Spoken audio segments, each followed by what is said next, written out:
3 parti bashk dhe do të thonë që duhet shkojmë në një qeveri teknike sepse vendi është në këtë situatë.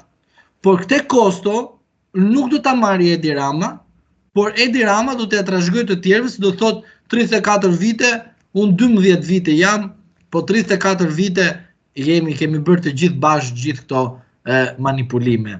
Pra do thotë që Rama do të shpëtoj, po jo do t'i plasi dhe do t'i shpërthej bomba, dhe prandaj them qeveria teknike në këtë formë mund të vi dhe jam i bindur. Për shtyrjen e zgjedhjeve nuk kam qenë dakord kurrë dhe përsëri e kam thënë që të shkojmë në shtyrjen e zgjedhjeve duhet patjetër të bëjmë ndryshime kushtetuese dhe ndryshimet kushtetuese duhet jenë sipas procedurës. Këtë gjë nuk duhet ta bëj partitë politike, sepse çdo subjekt politik që do të konkurojë në zgjedhjet e ardhshme do të ketë të drejtën të ankohet në gjykatën kushtetuese. Edhe ky skenar është rrezuar nga ana ime. Përsëri personat e kanë bërë thjesht për klikime.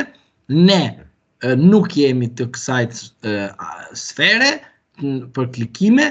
Ne japim të qytetarët lajmin ashtu siç duhet dhe nuk na intereson a ka klikime apo a ka vlavdrime. Ne na intereson thjesht themi të vërtetën, ashtu siç e kemi thënë disa herë dhe shumë herë tek 5pyetjet.al tek portali juaj, që do të thotë këto dy skenaret janë të rrëzuara në mënyrë të drejtë për drejtë dhe për ata që kishin shpresë tani të ndryshojnë qasjen për arrestime. Të thonë ka arrestime, do ketë. Prandaj them, arrestime mund të ketë, por do të dini që do të ketë arrestime sipas interesit të Partisë Socialiste, sepse SPAK-u dhe drejtuesi vet është tani e tutje një antar i denjtë i Partisë Socialiste, sepse pikërisht bëri nderin më të madh Edi Ramës që mos të ketë Erion Velin në këtë fushatë zgjedhore. Gjithashtu, prit se këtu është sekreti, në tetor diskutohet që të shkojmë në zgjedhje të parakoshme në Tiranë. Po kush do jetë kandidati nga socialist?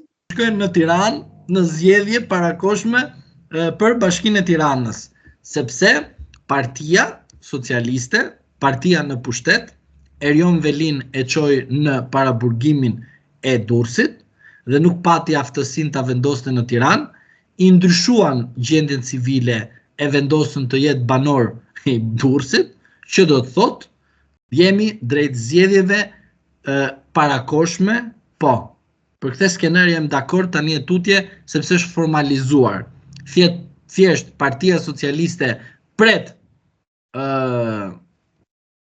rastin e rezultatit të 11 majit dhe Edi Rama në momentin e dur e ka si as në mëng për arsye të rezultatit mund ta përdorë në çdo moment deri me 31 gusht 2025, një situatë që mund të mos jetë normale në Shqipëri, por mbetet për tu parë.